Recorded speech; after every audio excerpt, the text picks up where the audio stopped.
Sa dami po ng mga gandang lugar sa Pilipinas, hindi ka maubusan ng destinasyon ngayong bakasyon. Mula po sa masayang pista sa Ilocos Norte at river cruise sa Bohol hanggang sa mga white sand beach sa Copiat Island sa Compostela Valley.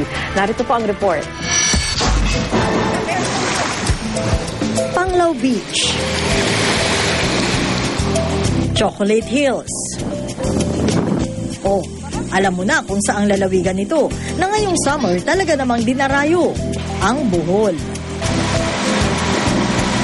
Dito patok ang river cruise sa lubok, magtampisaw at magpapresko sa isang talon.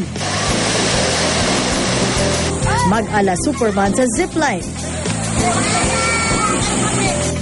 O kaya'y mag-ala Lone Ranger. At kapag pagod na't gutom, pwedeng mag-picnic ang mag-anak sa kakahuyan.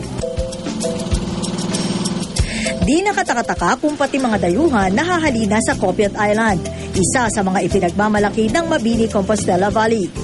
Isa sa mga atraksyon dito ang snorkeling.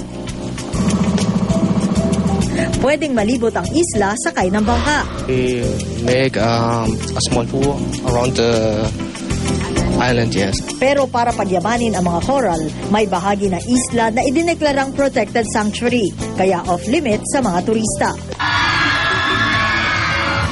Summer beat naman ang sasalubong kung magagawi sa Ilocos Norte. Ang street dancing contest, bahagi ng Bawang Festival. Ang excitement sa kapistahan, pinatindi pa ng motocross. Kanya-kanyang pasiklaman, kahit pa sumemplang.